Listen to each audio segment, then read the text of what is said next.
वैसे guys I hope you are doing well. I am Veer, welcome to स्ट्रेल of family. तो कैसे हो दोस्तों, मैं आशा करता हूँ शानदार तरीके से आप लोग अपनी लाइफ को एंजॉय कर रहे हो, अपनी सेहत, फैमिली और पढ़ाई का ध्यान काफी अच्छे से रख रहे हो। तो कैसे हो यार, आज दीपावली है तो अच्छे से सेलिब्रेट कीजिएगा। कई सारे बच्चों के द्वारा बोला गया था कि सर दीपावली में लेक्चर मत डालना, तो देखिए यार मेरी एक रेस्पॉन्सिबिलिटी है तो मैं उसको जरूर कंटिन्यू रखूंगा। आप लोग इतना कर सकते हैं कि आज ये लेक्चर न देखें, आप लोग इस लेक्चर को कल देख सकते हैं या फिर जब भी आप लोगों को टाइम मिले तब आप लोग देख लीजिएगा। पर लेकिन बहुत सारे बच्चे ऐसे भी हैं जो डेडिकेटेड होकर पढ़ाई कर रहे हैं और अपना 1-2 घंटा पूरे दिन में से फिर भी निकाल लेते हैं, तो उनके लिए कम से कम मैं लेक्चर कंटिन्यू करना एक ड्यूटी है मेरी, तो मैं उसको नहीं छोड़ सकता। पर हाँ, जिसको लगता है कि इंजॉय करना चाहिए तो वो भी गलत नहीं है, आप लोग भी इंजॉय कर सकते हैं, पर दिन में 1-2 घंटा जरूर निकाल लीजिएगा अपनी पढ़ाई के लिए, ठीक है। क्योंकि पूरे टाइम तो इंजॉय करोगे नहीं, तो इंजॉय करने में तब मजा भी आएगा जब आप लोगों को अंदर से लगेगा ना कि यार आज भी कुछ हम लोगों ने पढ़ लिया है, उस टाइम पे देखना कितना मजा आएगा। और देखिए एक बार सिलेक्शन ले लो, फिर हर एक दिन दिवाली होगा, जिस दिन आप लोग चाहो अपनी लाइफ को एंजॉय कर पाओगे अपने हिसाब से। एक बार जो लाइफ में आप लोगों को करना है उसको आप लोग एक बार अचीव कर लो, फिर देखो हर दिन दीपावली होगी। एक छोटी सी स्टोरी आप लोगों के साथ में शेयर करनी है एक्चुअली। अभी मैं जो मेल पढ़ रहा था तो उसमें एक जो फैमिली मेंबर है उसके द्वारा कमेंट किया गया था, तो वहां पर उसने जो बताया है फेसबुक पर, एक्चुअली उसने मुझे सेंड किया था, तो उसने जो एक स्टोरी सेंड की कि सर अब की बार मैं अपनी दीपावली कैसे सेलिब्रेट करने वाला हूं। ये बंदा जो था इसका सिलेक्शन हुआ था 2019 में, तो ये काफी दिनों से कांटेक्ट में है। तो इसके द्वारा जो अपना एक इंटरेस्टिंग बात ये भी है कि जिस दिन दीपावली है उसी दिन उसका बर्थडे भी है, तो वो अपनी दीपावली को और बर्थडे को एक साथ सेलिब्रेट करना चाह रहा है। और खासकर उसके एरिया में कुछ बच्चे रहते हैं ऐसे, जैसे रिक्शा वाले के बच्चे हो गए या फिर जो झाड़ू पोछे लगाने वाले आते हैं या फिर कूड़ा करकट उठाने वाले हैं, तो उसने ये किया कि अब की बार उन बच्चों को सबको वो किताब डिस्ट्रीब्यूट करेगा, यानी कि सबको बुक्स देगा, जो भी जिस भी लेवल पे वो पढ़ने की कोशिश कर रहे हैं फिर पढ़ रहे हैं।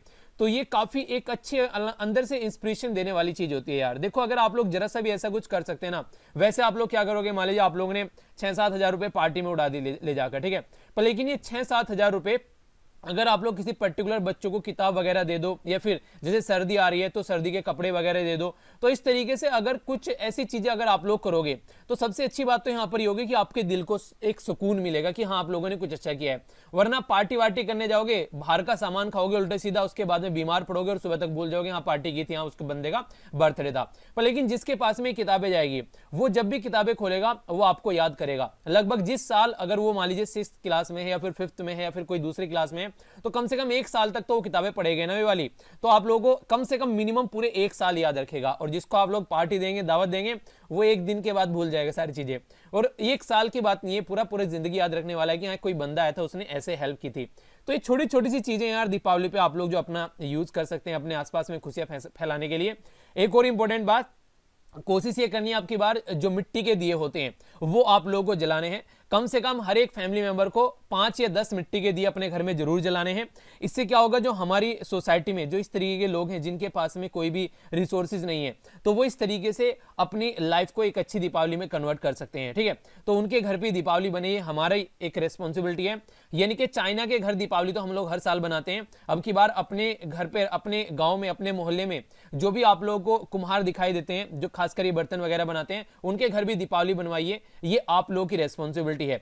तो ये आप लोग जरूर एक तरीके से कोशिश कीजिए अपनी साइड से एक छोटा सा कंट्रीब्यूशन देकर एक अपने घर में दिए जलाइए, तो ये काफी अच्छा रहेगा, ठीक है। तो इसको आप लोग इंप्लीमेंट कर सकते हैं। आज ही के दिन, आज 14 नवंबर, तो 14 नवंबर को है अब की बार दीपावली। तो आज ही के दिन हमारी कंट्री में जो हमारे पहले प्राइम मिनिस्टर ऑफ इंडिया थे पंडित जवाहरलाल नेहरू जी, तो इनका बर्थडे सेलिब्रेट किया जाता है एज ए बाल दिवस के रूप में। तो आज बाल दिवस भी है, बच्चों का दिवस है, तो आज तो आप लोगों का और हम लोगों का सबका दिवस है, तो अच्छे से एंजॉय करना है हम लोगों को। जितना ज्यादा अच्छे से आप लोग अपनी लाइफ को एंजॉय कर सकते हैं, क्योंकि बचपना जो होता है ना, ये बचपना ही एक शानदार होता है यार, तो इसको अच्छे से एंजॉय कीजिए। और एक बात और बोलना चाहूंगा, जो भी फेस्टिवल होता है ना, चाहे आप लोगों का फेस्टिवल हो, मतलब जो मतलब एक तरीके से जो हिंदू फेस्टिवल या मुस्लिम फेस्टिवल, क्रिश्चियन फेस्टिवल, सारे फेस्टिवल सेलिब्रेट किया करो यार। एक तरीके से हर एक दिन आप लोगों के पास में एक मौका होता है, अगर कोई ऐसा फेस्टिवल होता है कि अपने एक दिन को, जो नॉर्मल आप लोगों का जो दिन है, उससे आप लोग एक कन्वर्ट कर सकते हैं एक अच्छे दिनों में, यानी कि एक यादगार दिनों में। तो क्यों ना इस यादगार को अच्छे से आप लोग एंजॉय करें। तो ये कुछ बातें हैं जो आप लोग अपनी लाइफ में जरूर इंप्लीमेंट कीजिएगा अगर पॉसिबल है तो, ठीक है। आइए अब आगे चलते हैं। तो निमंत भी मैं दे रहा हूं, जिसको लगता है कि वो निमंत आज या कल में नहीं लिख पाएगा, तो पूरा वीक आप लोगों के पास में रहेगा, क्योंकि अगला जो निबंध है वो संडे में आएगा। तो जब भी आप लोगों को टाइम मिलेगा अपने हिसाब से लिख लीजिएगा, ठीक है। इन पर लेकिन निबंध का जो टॉपिक है वो काफी इंपॉर्टेंट है, ये थोड़ा ध्यान रखिएगा। बात की जा रही है यहां पर पुअर्टी, यानी कि गरीबी और पोल्यूशन। इनका एक तरीके से इंटर रिलेशनशिप आप लोगों को देखने को मिलेगा। यानी कि जहां पर जो पॉवर्टी गरीबी नजर आएगी, पोल्यूशन आप लोगों को वहां पर ज्यादा देखने को मिलेगा, उन लोगों की हेल्थ पर ज्यादा इंपैक्ट पड़ता हुआ आप लोगों को नजर आएगा। यानी कि कई तरीके से आप लोग इसको देख सकते हैं। इसको आप लोग एजुकेशन के साथ में भी एक तरीके से टैग कर सकते हैं, इन्वायरमेंट के पॉइंट ऑफ व्यू से तो यहाँ पर चीजें आप लोगों को लिखनी है। इसी के साथ में जो पॉवर्टी है उसको आप लोग यहाँ पर सस्टेनेबल डेवलपमेंट गोल के साथ में एक तरीके से कनेक्ट कर यहाँ पर जिस तरीके से आप लोग देखिए सस्टेनेबल डेवलपमेंट गोल सारे यहाँ पर इन सब चीजों के बारे में बात करते हैं। अच्छी हेल्थ के साथ में आप लोग इसको कन्वर्ट कर सकते हैं, ठीक है। और गरीबी होती है तो भुखमरी भी आप लोग यहाँ पर देखने को मिलेगी। बहुत सारी ऐसी चीजें हैं जो सारे पॉइंट इकट्ठे करके एक अच्छा सा प्यारा सा निबंध आप लोगों को लिखना है, ठीक है। तो यहाँ पर इसको जरूर लिखिएगा जितने अच्छे से आप लोग इसको इंप्लीमेंट कर सके। और ये 14th है, ठीक है, 11th नहीं है। तो यहाँ पर एक और इंपॉर्टेंट बात, यहाँ पर जो एस्से होता है, आप लोग जिस भी एग्जाम की तैयारी कर रहे हैं उसके हिसाब से इसको चेंज कर लिया कीजिए। यूपीएससी की तैयारी कर रहे हैं तो 1000 से 1200 शब्द में आप लोगों को लिखना है। अगर स्टेट पीसीएस की तैयारी कर रहे हैं, जिस भी एग्जाम स्टेट पीसीएस की तैयारी है उसके हिसाब से कन्वर्ट कर लीजिएगा। अगर असिस्टेंट कमांडर कर रहे हैं तो वहां पर एसएससी या फिर जो आईबीपीएस की तैयारी करें तो वहां पर भी निबंध पूछे जाते हैं, तो उनके हिसाब से कन्वर्ट कर लीजिएगा। यानी कि निबंध जो है अपने हिसाब से चेंज कर लीजिएगा। इसी के साथ में आज है हमारा सैटरडे, और सैटरडे को है दीपावली, और दीपावली है तो रिवीजन भी आप लोग कर लीजिए। दीपावली का हालांकि रिवीजन के साथ कोई रिलेशन नहीं है, कोई नहीं, फिर भी एक हल्का सा आइडिया जो भी हम लोगों ने पूरे वीक में डिस्कस किया, जो भी मैथ बेस्ड क्वेश्चन, उनको एक पेपर पर लिखकर रिवीजन कर लीजिएगा, या फिर कमेंट बॉक्स भी ओपन है, वहां पर भी आप लोग कमेंट कर सकते हैं, ठीक है। आइए अब आर्टिकल्स देख लेते हैं, क्या क्या आर्टिकल हम लोग को डिस्कस करने हैं। सबसे पहले जो आर्टिकल देखेंगे वो काफी इंपॉर्टेंट आर्टिकल है यहाँ पर, जिसके बारे में आप लोगों से बात करूं। इंडिया और कनाडा के रिलेशन की बात यहां पर की जा रही है। ये वाला आर्टिकल काफी इंपॉर्टेंट है, डिटेल में इसको देखेंगे। यहां पर जो सेंट्रल गवर्नमेंट के द्वारा अभी कुछ पैकेज दिया गया है हमारी कंट्री की जो अर्थव्यवस्था है उसको सुधारने के लिए, तो इसके ऊपर भी हम लोग नजर डालेंगे। हमारी कंट्री में अभी यहां पर ministry of information and broadcasting के द्वारा कुछ ऐसी चीजें लाई गई थी जिससे जो ओपन प्लेटफॉर्म है उनको कंट्रोल करने की कोशिश की जा रही है। तो राइटर इसी के बारे में यहां पर बातें कर रहे हैं। तो हालांकि 2 बार इसको मैं डिस्कस कर चुका हूं, एक ओवरव्यू आज फिर आप लोगों को दूंगा। बिहार की पॉलिटिक्स के बारे में यहां पर बात की जा रही है, जो इंपॉर्टेंट नहीं है। हाँ, कई सारे लोग इसको ऐसे देख रहे हैं कि अब आगे बिहार में क्या होने वाला है, किस तरीके से गवर्नमेंट बनने वाली है, क्योंकि कोई भी फुल मेजोरिटी में यहां पर नहीं है। तो क्या कोई और नया एंगल यहां पर निकल कर आ सकता है, या फिर कोई और कंडीशन देखने को मिलेगी, तो वो सारी चीजें अलग बात है। पर लेकिन बोला गया है कि जो रिजल्ट है उसने नया फेज ला दिया है यहाँ पर बैकवर्ड पॉलिटिक्स के अंदर। तो ये बातें हैं यहाँ पर बिहार के अंदर क्या क्या चीजें हैं, तो ये हमारे लिए इंपॉर्टेंट नहीं है। तो हल्का सा आइडिया पता होना चाहिए कि चल क्या रहा है देश में। मतलब ये नहीं है कि बस एग्जाम के पॉइंट ऑफ व्यू से पढ़ना है, तो बस जो बिहार जो चल रहा है यहाँ पर, खासकर अगर आप लोग बिहार से बिलोंग करते हैं तो आप लोगों को कम से कम लोकल चीजों के बारे में पता होना चाहिए, ठीक है। कई बार आप लोगों से इंटरव्यू में इस तरीके क्वेश्चन पूछ ले जाते हैं, क्योंकि आगे चल के at the end of the day अगर आप लोग सर्विस में जैसे जाते हैं तो आप लोगों का इन्हीं लोगों से पाला पड़ने वाला है। तो इसलिए आप लोग एक ओवरव्यू माइंड में होना चाहिए पूरा, ठीक है। बाकी लेक्चर की पीडीएफ आप लोग यहां से जाकर डाउनलोड कर लेना, सारी पीडीएफ इकट्ठी मिल जाएगी। ट्विटर, इंस्टाग्राम और फेसबुक पर भी कनेक्ट रह सकते हैं आप लोग मेरे साथ में, अगर यहां पर आप लोगों का अकाउंट है तो, ठीक है। बाकी यहां पर ये आज है सैटरडे को ग्राउंड जीरो आते हैं, तो यहां पर किसानों के प्रोटेस्ट की बात की जा रही है पंजाब के अंदर।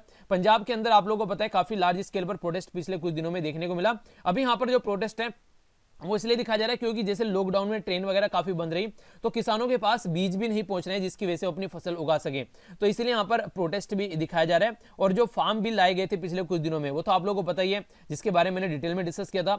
मतलब किसानों को ये लग रहा है कि सेंट्रल गवर्नमेंट जो है एक तरीके से किसानों के फेवर में काम नहीं कर रही है। जब उन्होंने यहाँ पर जो मंडी हुआ करती थी किसानों के लिए, ठीक है, तो उनके पैरेलल में एक नई मार्केट खड़ी करने की बात की, तो तब से यहाँ पर ये इस तरह के प्रोटेस्ट चल रहे हैं कंट्री के अंदर। कई सारे राज्य ऐसे हैं जो उसके खिलाफ भी अपनी जो पार्लियामेंट जो अपनी असेंबली है उसमें रेजोल्यूशन पास कर रहे हैं, ठीक है। तो ये कुछ मुद्दे हैं जो कि आप लोगों को एक आइडिया होना चाहिए।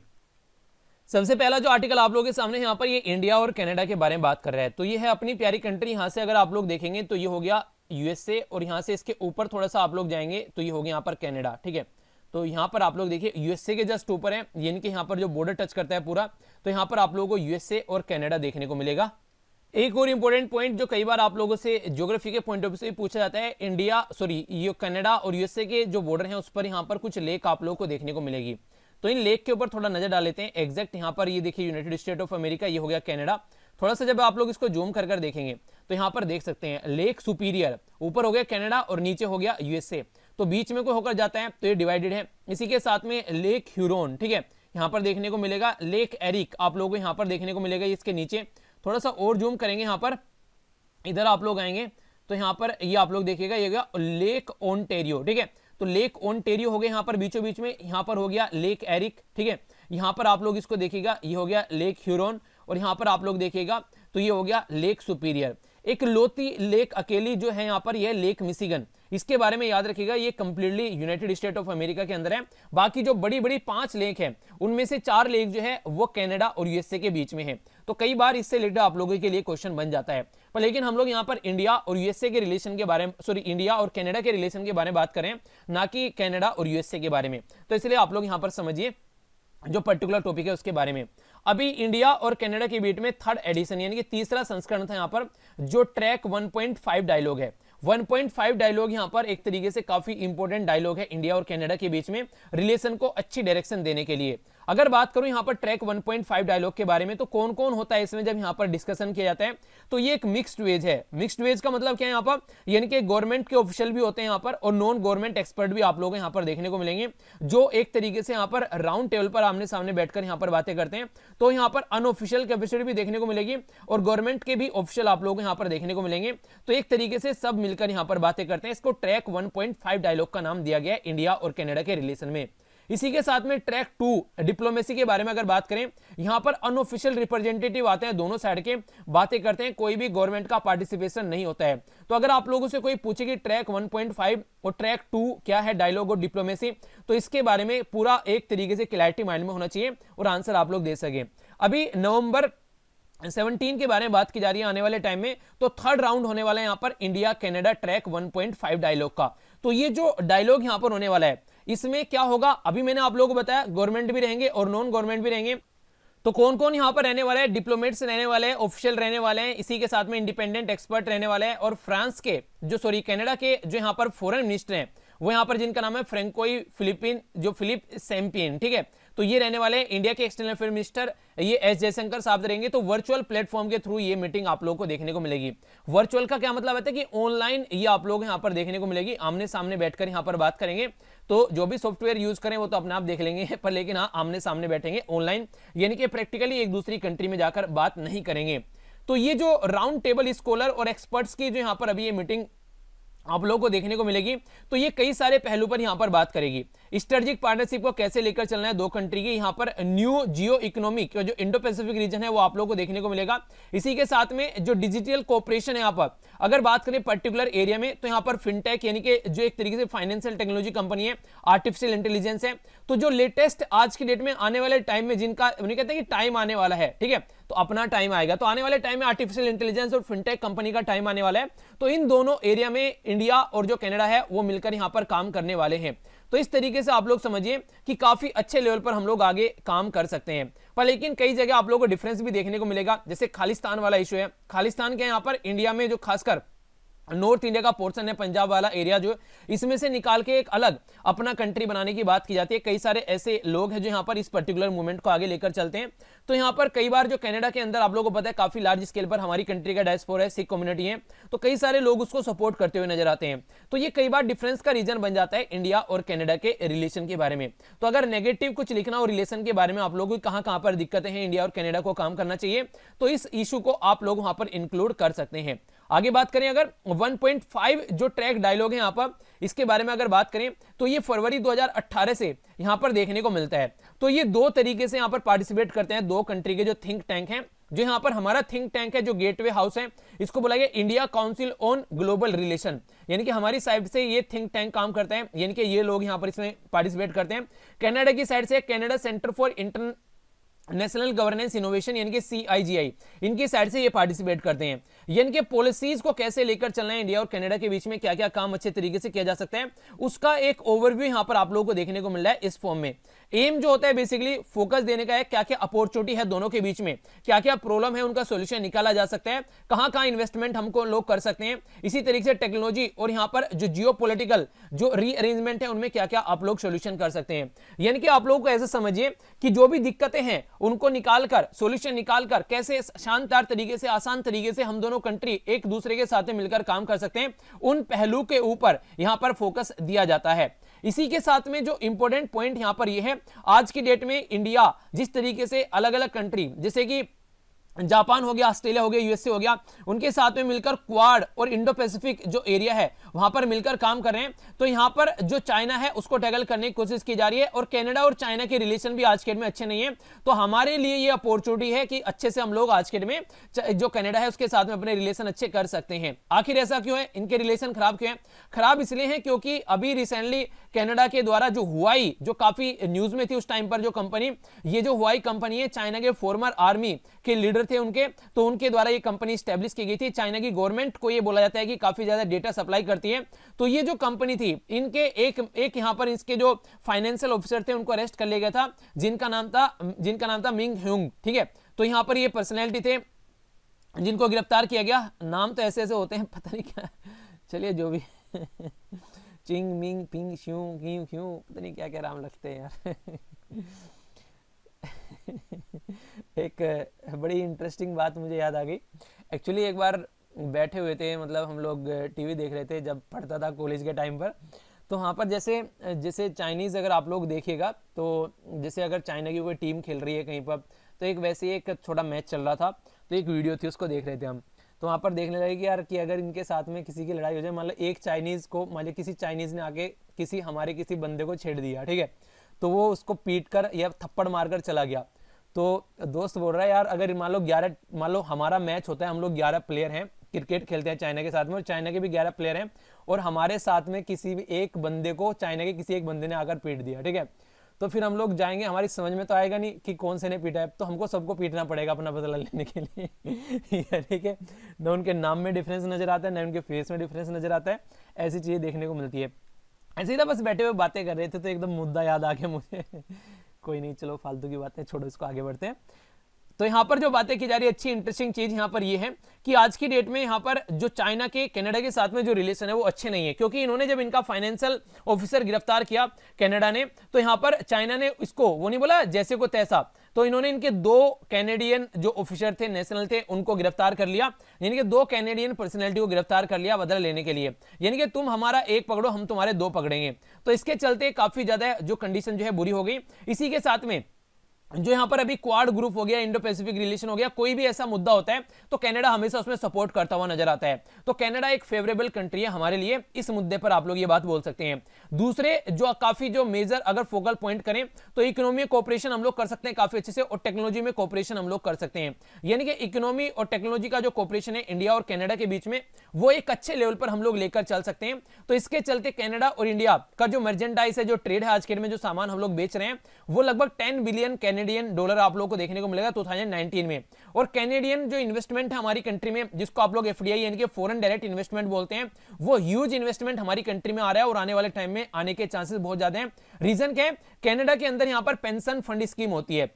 पेंशन फंड स्कीम का क्या मतलब है? मान लीजिए आज के में मैं आप लोगों को बोलूं कि आप लोगों को कोई पेंशन फंड स्कीम ले लेनी चाहिए, तो आप लोग क्या करेंगे? आप लोग किसी पर्टिकुलर जो कंपनी में जाएंगे, मान लीजिए एलआईसी के पास में आप लोग जाते हैं और आप लोग वहां पर इंश्योरेंस ले लेते हैं। तो आप लोगों को स्टार्टिंग में वहां पर पैसा देना पड़ेगा। मान लीजिए आप लोगों ने वहां पर पैसा अपना जो भी दिया, वहां लिए 5-6 लाख रुपए जो भी गए वहां पर, तो बाद में आकर 40 साल 50 साल 60 साल जो भी टाइम ड्यूरेशन रहेगा, खासकर 60 साल रहते हैं, पेंशन स्कीम स्टार्ट हो जाती है। ठीक है, तो 5-6 लाख रुपए अगर दिए, जो भी दिए, जिस तरीके से जो भी आप लोग जिस तरीके की पेंशन लेना चाहते हैं, तो ये जो पैसा यहां पर जाता है, मान लीजिए इकट्ठा हो गया यहाँ पर कंपनी के पास में, तो फिर वो उसको इन्वेस्टमेंट करते रहते हैं। अपनी पॉकेट से तो पैसा लेके आगे नहीं, आप लोग उनको दोगे तो वो किसी और को देंगे पैसा, वहां से पैसा कमाएंगे और फिर आप लोग का रिटर्न देंगे।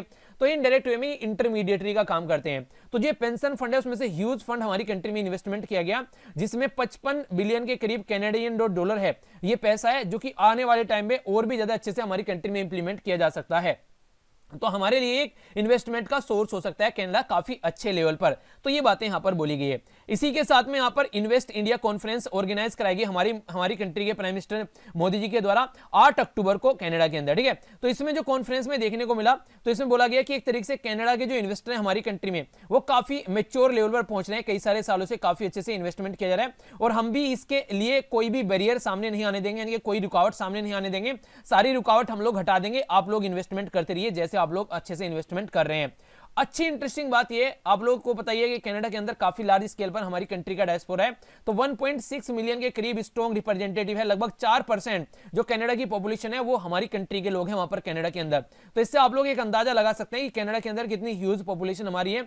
तो आज की डेट में जो बायलैटरल यानी कि दोनों कंट्री के जो रिलेशन है हम लोग 5E के ऊपर डिफाइन करते हैं। ये 5E आप लोग किसी और कंट्री के साथ में रिलेशन है वहां पर भी इंक्लूड कर सकते हैं। जैसे एनर्जी हो गया, इसी के साथ में इकोनॉमी हो गया, इकोनॉमी, एनर्जी, एजुकेशन, इंटरटेनमेंट और इंपावर ऑफ वुमेन। तो यहां पर ये सारे एरिया हैं जिसमें इंडिया और कनाडा अच्छे से काम करते हैं और आगे भी इन एरिया को और ज्यादा अच्छे से एक्सप्लोर किया जा सकता है। तो ये पर्टिकुलर जो मुद्दा है काफी इंपॉर्टेंट है। तो इंडिया और कनाडा के रिलेशन के बारे में अगर कुछ लिखने के लिए आता है तो आप लोग इन पॉइंट्स को वहां पर यूज कर सकते हैं। अच्छा हाँ यार, ये स्टार्टिंग में ही एक्चुअली बतानी थी ये न्यूज़, थोड़ा सा यहाँ पर ये एक तरीके से छूट गई। काफ़ी दुखद घटना आप लोग यहाँ पर बोल सकते हैं इसको। देखिए ऐसी जब देख एक तो साइड में त्योहार चल रहे हैं और एक साइड में हरकतें जब आती है ना ये रियलिटी में अंदर से झकझोरने वाली होती है यार। यहाँ पर अभी देखिए पाकिस्तान के द्वारा जो फायरिंग की गई उसमें 4 जो बीएसएफ के यहाँ पर 4 सोल्जर और बीएसएफ के जो जवान थे उनकी जान चली गई।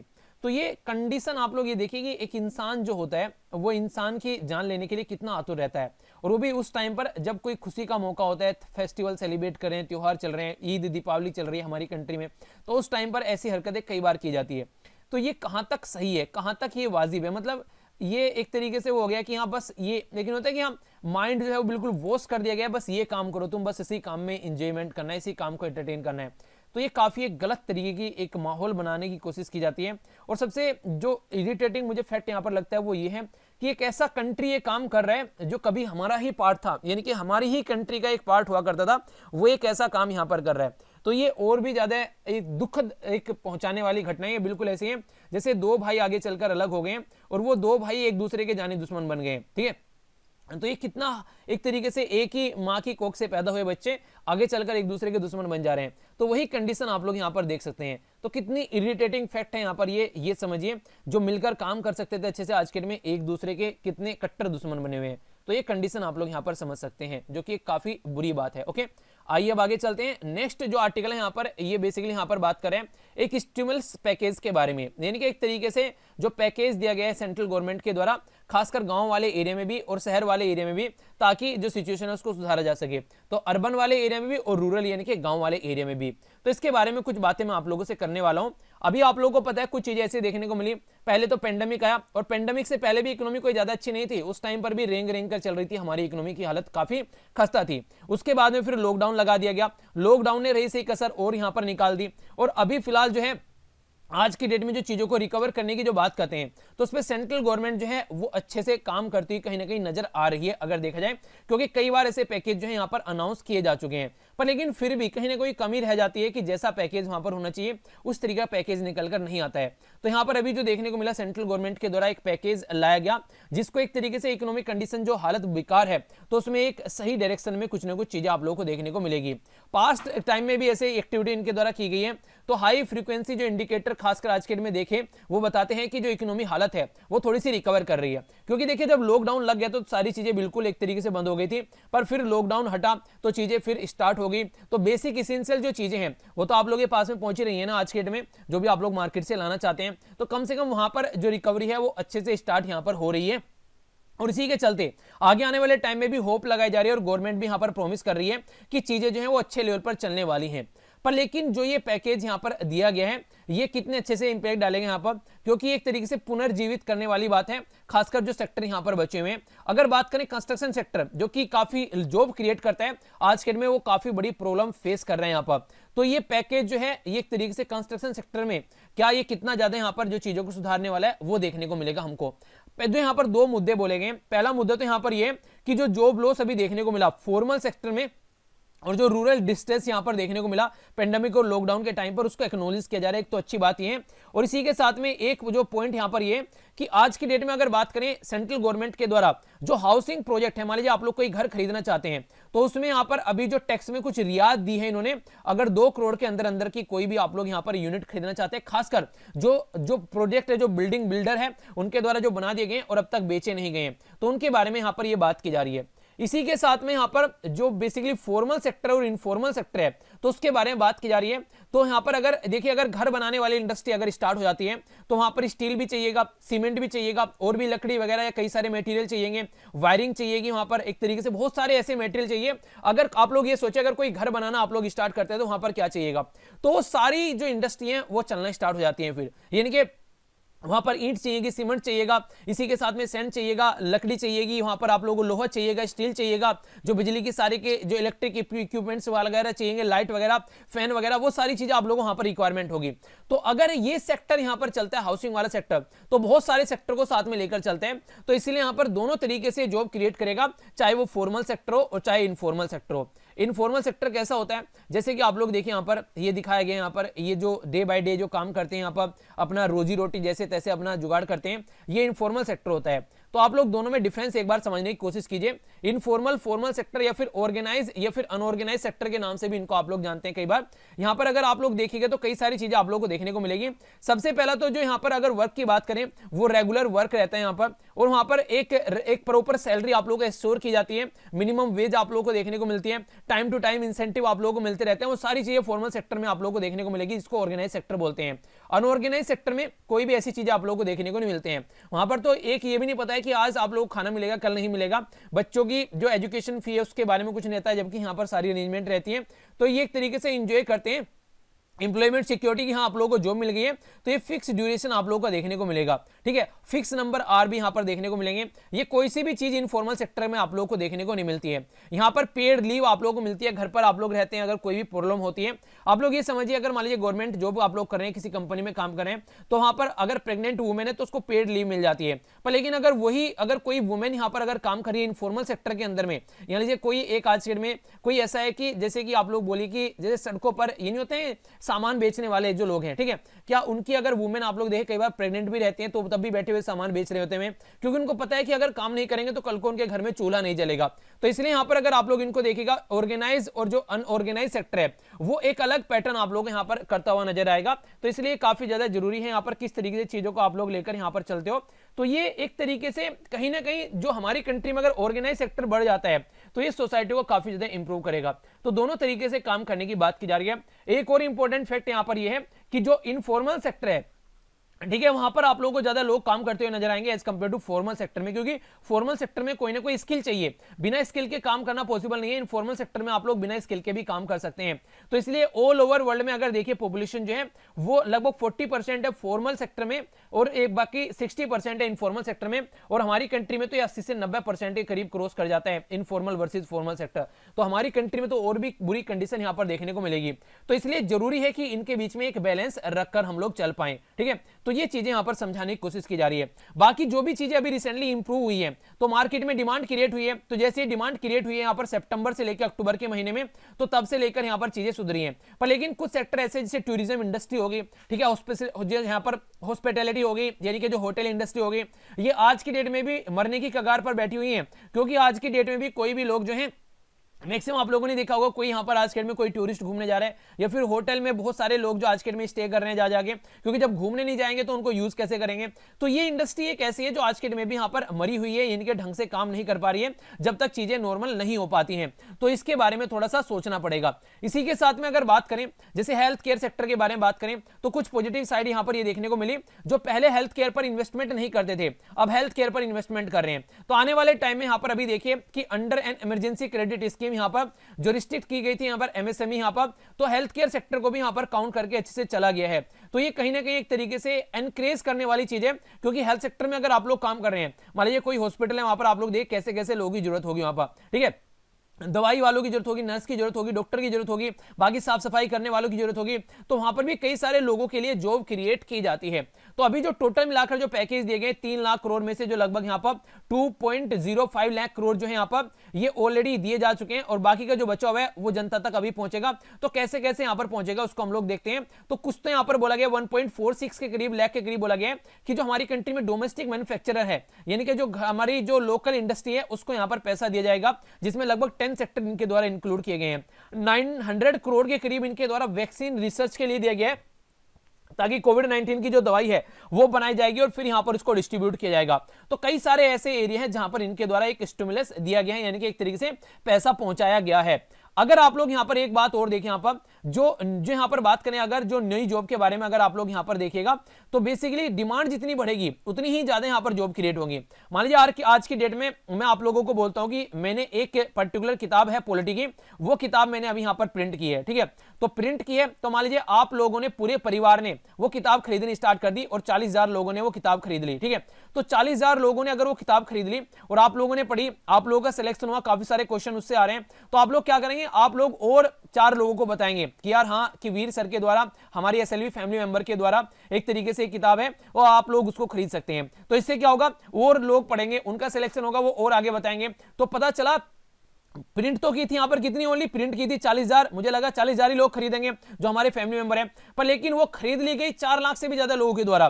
तो अब ये 40,000 जो किताबें प्रिंट की गई थी जिन लोगों के द्वारा, तो वो लोग यहां पर एक पर्टिकुलर सेक्शन था कि हाँ ये 4-5 लोग हैं, उनको काम करे थे यहां पर लगकर। अब वो अगर 4 लाख के करीब किताब अगर यहां पर बेच दी गई है मार्केट में, तो अब यहां पर लोगों को बहुत सारे जो एक्स्ट्रा यहां पर लोग लगाने पड़ेंगे, एक्स्ट्रा उनको टाइम काम करना पड़ेगा, और ज्यादा यहां पर एक तरीके से लोगों के लिए जॉब क्रिएट होगी, और ज्यादा पेपर यहां पर यूज किया जाएगा। तो इनडायरेक्ट वे में बहुत सारी जॉब क्रिएट हो जाएगी। क्यों? क्योंकि मार्केट में डिमांड बढ़ गई है। तो ये होता है बेसिकली डिमांड एंड सप्लाई वाला फंडा, ठीक है। तो ये एक उदाहरण था बस आप लोगों के लिए, ताकि आप लोग इसको अच्छे से कोरिलेट कर सकें। तो इसीलिए डिमांड बढ़ेगी तो सप्लाई बढ़ानी पड़ेगी, और सप्लाई बढ़ेगी तो इंप्लॉयमेंट बढ़ेगा, और इंप्लॉयमेंट बढ़ेगा तो कई सारे लोगों के घरों में दिया जलेगा, ऐसा आप लोग बोल सकते हैं। तो फ्यूचर मेजर जो है वो अब देखते हैं कैसे चीजों को लेकर चलना है, इकोनॉमिक एक्टिविटी को और कैसे लेकर चल सकते हैं। क्योंकि अभी अगर आप लोग देखिए जिस तरीके से जो इन्फेक्शन है कभी डाउन हो रहा है, कभी कभी बढ़ता भी नजर आ रहा है, दिल्ली में जैसे फिर से केस बढ़ने लगे हैं, तो ये भी चीजें हम लोगों को समझनी पड़ेगी, क्योंकि हेल्थ है तो सारी चीजें सही हैं। तो डिजास्टर मैनेजमेंट एक्ट के थ्रू कितनी चीजें हम लोग टैकल कर पा रहे हैं, और कितना आने वाले टाइम पे हम लोग चीजें को टैकल करके अच्छे से चल पा रहे हैं। क्योंकि देखिए अगर हेल्थ अच्छी नहीं रहेगी, अगर आप लोगों को बात करूं ह्यूमन डेवलपमेंट के बारे में, यानी कि एक इंसान को आप लोगों को एक कैपिटल बनाना है, तो उस टाइम पर सबसे पहले आप लोगों को हेल्थ देनी पड़ेगी। एक अच्छी हेल्थ होगी तभी अच्छी एजुकेशन लेकर पाएगा वो, और तभी चीजें आप लोग की आगे बढ़ पाएंगी। तो इसीलिए अगर आप लोग यहां पर देखिए, जब इस तरीके से सस्टेनेबल डेवलपमेंट के बारे में आप लोग बात करते हैं, तो हेल्थ पहले रखा गया है एजुकेशन से, क्योंकि पता है आप लोगों को कि जब तक हेल्थ अच्छी नहीं रहेगी तो आप लोग एजुकेशन नहीं ले पाएंगे। तो सस्टेनेबल डेवलपमेंट गोल 3 और 4 के बारे में अगर आप लोग बात करते हैं, तो हेल्थ पहले, एजुकेशन बाद में है, और उससे भी पहले यहां पर गरीबी को लिखा गया, गरीबी मिटाइए और भुखमरी मिटाइए। तो हेल्थ सही रखिए और तब एजुकेशन आप लोग ले पाएंगे। तो ये सारे इंडिकेटर जो है आप लोगों को ये दिखाते हैं कि क्या क्या चीजें यहां पर किस तरीके से लेकर चली जा रही है, ठीक है। तो ये हो गया यहां पर एक आर्टिकल जो कि काफी इंपॉर्टेंट था। आइए चलते हैं नेक्स्ट आर्टिकल की ओर। नेक्स्ट आर्टिकल जो है, और हां एक और इंपॉर्टेंट बात, फिर आप लोग भूल जाता हूं मैं भी कई बार ये बातें बताने।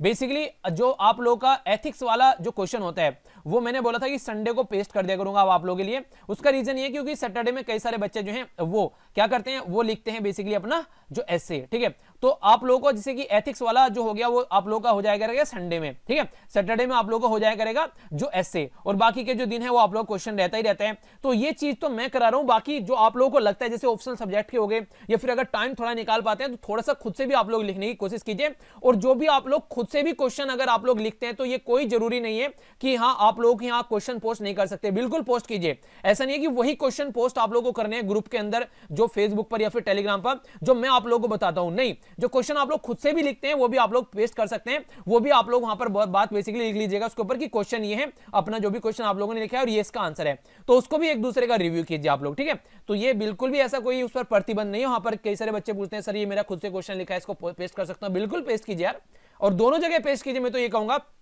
टेलीग्राम पर भी कीजिए और फेसबुक पर भी कीजिए, ताकि कहीं ना कहीं कोई ना आप लोगों का कोई ना कोई आंसर रिव्यू कर ले, ठीक है। अभी यहां पर बात करते हैं सेंट्रल गवर्नमेंट के कुछ स्टेप के बारे में।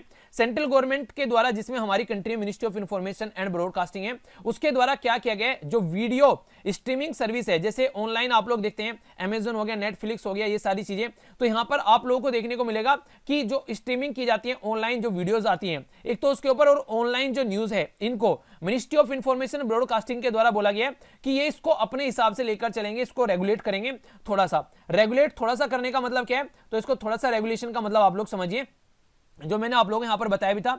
ये बेसिकली आप लोग देखिए, यहां पर हमारी कंट्री में भी ये बोला गया कि जो प्रिंट मीडिया है, ठीक है, उसको press council of India regulate करते हैं, ठीक है, टीवी को जो न्यूज ब्रॉडकास्टर रेगुलेट करते हैं। तो इसलिए बात की जा रही है आज की डेट में, अगर डिजिटल मीडिया की बात करें उसको कोई भी रेगुलेट नहीं कर रहे हैं, तो इसलिए इसको रेगुलेट करने की बात यहां पर की जा रही है। पर लेकिन मोटे मोटे तौर पर अगर आप लोग यहां पर देखिए, अगर यहां पर कंपेयर करेंगे आप लोग प्रेस काउंसिल ऑफ इंडिया को यहां पर इस तरीके से, या फिर एनबीए का यानी कि नेशनल ब्रॉडकास्टिंग एसोसिएशन का मिनिस्ट्री के साथ में, तो ये गलत है क्योंकि ये ऑटोनोमस ऑर्गेनाइजेशन है। हालांकि ऑटोनोमस ऑर्गेनाइजेशन को भी आप लोग इंडिपेंडेंटली काम नहीं करने देते हो, तो इनडायरेक्ट वे में रेगुलेट करने का जो शब्द आप लोग बोल रहे हैं ना, ये शब्द यहां पर बहुत ज्यादा नेगेटिव इंपैक्ट डालने वाला है।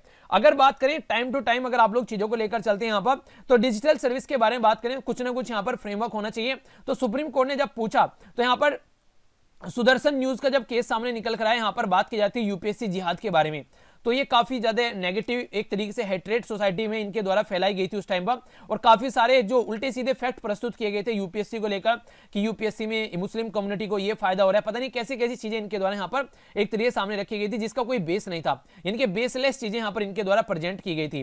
तो उस टाइम पर कई सारी कंडीशन देखने को मिली, तो सुप्रीम कोर्ट ने पूछा कैसे रेगुलेट करते हैं, तो इनके द्वारा बोला गया जो मूवीज नहीं आती हैं तो नॉर्मली किसके द्वारा, तो यहाँ पर central board of film certification के द्वारा उसको बेसिकली सर्टिफाइड किया जाता है। पर लेकिन आज की डेट में जो मूवीज आने लगी हैं वो नेटफ्लिक्स अमेजन पर आप लोगों को देखने को मिलती हैं, तो उस टाइम पर जो मूवीज होती हैं उनके ऊपर कोई भी रेगुलेशन बॉडी नहीं है, तो यहां पर इनको रेगुलेट करना काफी ज्यादा जरूरी है। ठीक है, तो ये डिनाई नहीं कर सकते, ये बोल रहे हैं कि यहां पर it can not be denied that की रेगुलेशन जो है जो नॉर्मली वहां पर देखने को मिलते हैं, और लाइट टॉर्च एक तरीके से लाइट काइंड ऑफ रेगुलेशन हो सकता है, और ये एक प्ले यूजफुल रोल प्ले कर सकता है। पर लेकिन आप लोग सोचिए एक मिनट के लिए, अगर इस तरीके से रेगुलेट करने पर यहां पर न्यूज एजेंसी को भी आ जाएंगे, तो फिर क्या रियलिटी में यहां पर काम हो पाएगा? बोला तो ये जा रहा है कि यहां पर एक तरीके से लेवल प्लेइंग फील्ड क्रिएट किया जाएगा, इसके अलावा और कुछ नहीं है, यानी कि एक तरीके से पॉजिटिव माहौल क्रिएट करेंगे। पर क्या रियलिटी में ऐसा होगा?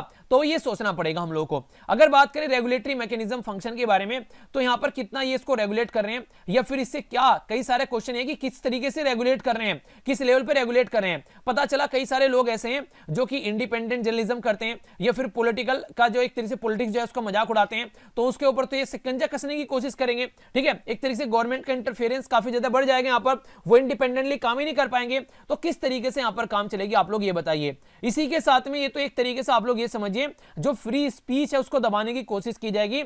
जो भी यहां पर कुछ कड़वी आवाज निकालता है, खासकर जो रूलिंग पार्टी के खिलाफ या फिर रूलिंग गवर्नमेंट के खिलाफ, तो उसको एकदम तुरंत से सप्रेस करने की कोशिश की जाएगी। तो हमारे संविधान में अगर आप लोग जाइएगा तो फंडामेंटल राइट है पार्ट थर्ड में जो फंडामेंटल राइट है, तो आर्टिकल 12 से लेकर आर्टिकल 35 तक के, उसमें आर्टिकल 19 जो है वो मीडिया के बारे में बात करता है कि फ्री स्पीच, यहां पर फ्री मीडिया होनी चाहिए हमारे सामने। तो इस तरीके से आप लोग उनको रेगुलेट करोगे तो वो इंडिपेंडेंटली काम कहां से कर पाएंगे?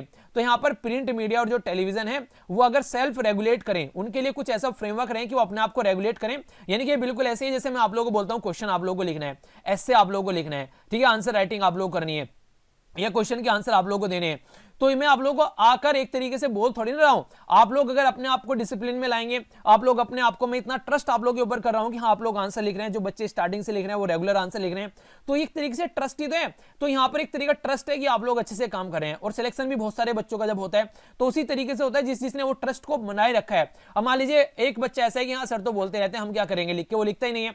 तो इससे क्या होगा, आने वाले टाइम में आप लोग खुद ही वो चीजें समझ में आ जाएगी।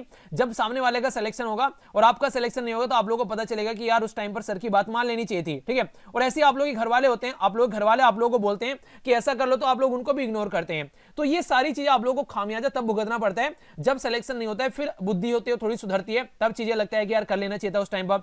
तो वही बातें मैं बताने की यहां पर कोशिश कर रहा हूं कि अभी फिलहाल चीजें इस तरीके से, आगे चलकर और ज्यादा टफ हो जाएंगी, तो इसलिए सिचुएशन को थोड़ा सा कंट्रोल करके चलना चाहिए। आइए अब वीडियो के एंड में आप लोगों के सामने यहां पर क्वेश्चन है, ये है यहां पर बेसिक वेडल सी के बारे में। तो ये बोला जा रहा है कि सदर्न ओशन में आप लोगों को देखने को मिलेगा।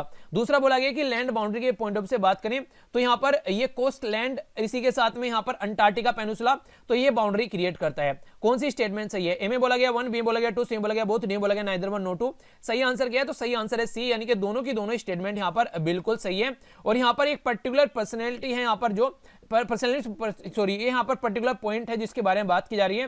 तो यहाँ पर जो बात की जा रही है, जो ईस्टर्न पॉइंट है यहाँ पर Cape Norvegia at Prince Martha Coast, तो क्वीनलैंड आप लोगों को देखने को मिलेगी। एग्जैक्ट लोकेशन आप लोग यहाँ पर देखिए। ठीक है, ये हो गया यहाँ पर अंटार्कटिका, जो कि सदर्न मोस्ट वो पोस्ट बोला जाता है एक तरीके से, सदर्न मोस्ट एरिया। तो यहाँ पर ये हो गया जो पर्टिकुलर एरिया मैंने आप लोगों से पूछा है। ठीक है, तो ये था टोटल आज का डिस्कशन। मैं आशा करता हूँ कि आप लोगों ने इसको अच्छे से एंजॉय किया होगा। तो अच्छे से अपनी जो दीपावली है वो सेलिब्रेट कीजिए। और ये भी आप लोगों के सामने था। इसी के साथ में आप लोगों को यहाँ पर जो इसके ऊपर ऐसे लिखना है और बाकी जो रिवीजन करना है वो आप लोग जरूर रिवीजन कीजिएगा, रिव्यू करते रहिए। और इसी के साथ में 2 मिनट के लिए एक मौन धारण कर लीजिएगा, फिर जो भी आप लोगों को मिले, यानी कि इनकी आत्मा को शांति मिले। कुछ भी आप लोग ऐसा कर सकते हैं जो हमारे जवान जो यहाँ पर अभी अपनी जो जान की आहुति लगा रहे हैं हमारी रक्षा करते हुए, तो हमारी भी रेस्पॉन्सिबिलिटी बनती है उनके लिए कि कम से कम 2 मिनट तो हम लोग निकाल ही सकते हैं। हम लोगों ने पुअर्टी के बारे में, बेसिकली हम लोगों ने एजुकेशन के बारे में जाना, थोड़ा सा यहाँ पर हम लोगों ने बात की जो जॉब के बारे में, किस तरीके से इनफॉर्मल और फॉर्मल सेक्टर के बारे में हम लोगों ने बात की, तो काफी कुछ डिटेल में समझा। नेक्स्ट आर्टिकल हम लोगों ने यहाँ पर ये प्लेटफॉर्म और ये सब चीजें ये सारी डिटेल में जानी, इसके बारे में कई सारी बातें जानने को मिली। इसी के साथ में नेक्स्ट जो हम लोगों ने यहाँ पर आर्टिकल देखा वो आर्टिकल भी काफी इंपोर्टेंट था। यहाँ पर इंडिया और कनाडा के रिलेशन के बारे में काफी डिटेल में हम लोगों ने जाना। तो ये था टोटल आज का डिस्कशन। और इसी के एंड में हम लोगों ने क्वेश्चन देखा, तो आंसर यहां पर सी हो गया। तो आई होप कि आप लोगों ने इसको अच्छे से एंजॉय किया होगा। बाकी अगर आप लोगों को लगता है कि पीडीएफ इसकी चाहिए आप लोगों को, तो यहां से जाकर डाउनलोड कर लीजिएगा। और यहां तक अगर वीडियो देखिए तो प्लीज फीडबैक देकर जरूर जाइए। अगर आप लोगों को लगता है लेक्चर अच्छा लगा है तो आप लोग इसको शेयर कर सकते हैं, अपने परिवार को बढ़ा सकते हैं। जल्दी ही एसएलवी, जो हमारा एसएलवी फैमिली है, 1 मिलियन का हम लोग टारगेट रखते हैं कि जल्दी इसको 1 मिलियन करते हैं। तो हैशटैग एसएलवी 1 मिलियन जहां भी आप लोग लिखें तो इसको आप लोग जरूर मेंशन कीजिएगा, ताकि जल्दी से जल्दी हमारा परिवार और ज्यादा बढ़ता हुआ नजर आए और ज्यादा से ज्यादा लोगों तक हम लोग खुशियां फैलाएं। तो खुशियां जो है वो बांटने से बढ़ती हैं। तो अच्छी सी चीजों को शेयर कीजिए। अगर अच्छी चीजें लग रही हैं, गंदी लग रही है तो बिल्कुल शेयर नहीं करना है, ठीक है। और कमेंट बॉक्स में बताइए कि कहां गड़बड़ लग रही है, ताकि उसको सुधारा जा सके। तो मिलता हूं नेक्स्ट लेक्चर में फिर से। आप सभी लोगों को हैप्पी दीपावली। तो अच्छे से सेलिब्रेट कीजिए, अपना ध्यान रखिएगा। अपना बेसिकली पटाखे वगैरह भी अगर आप लोग, कोशिश तो ये कीजिए कि बचे इन सब चीजों से, पर लेकिन फिर भी अगर यूज करने हैं तो अपना थोड़ा सा वैसे ध्यान रखिएगा कि हाथ पैर न जलाएं, थोड़ा सा डिस्टेंस पर रखकर ही चीजों को। और बच्चों का थोड़ा ध्यान रखिएगा, बच्चा कोई इस तरह की कंडीशन में आकर अपने आप को नुकसान ना पहुंचा बैठे, ठीक है। तो मिलता हूं नेक्स्ट लेक्चर में। बड़ों को नमस्ते, छोटों को प्यार, छोटी सी लाइफ एंजॉय करो यार। तब तक के लिए जय हिंद।